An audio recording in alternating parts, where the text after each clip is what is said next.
मुल्क चलाना है तो केसेस वापस लेकर बानी पीटीआई से बात की जाए। जेल में थ्रेट्स सियासी ड्रामेबाजी है।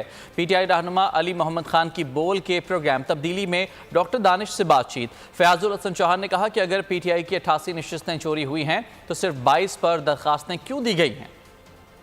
को आगे चलाने के लिए इमरान खान साहब से बात जरूर करनी चाहिए। ये जो केसेस हैं उनको वापस लिया जाए, गलत केसेस बने इनको वापस लिया जाए। आप बिल्कुल खान साहब को बाहर निकाला जाए ताकि वो मुल्क को आगे लीड कर सकें। ये सियासी इनके ड्रामेबाजियां हैं। इमरान खान साहब से मुलाकात पे से लोगों को दूर, सियासी क़यादत को दूर रखने के लिए ये ड्रामे किए जा रहे हैं।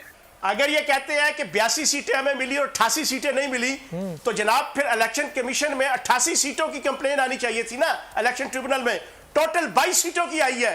और भाई झूठ, फ्रॉड, फ्रेब, प्रोपेगेंडा।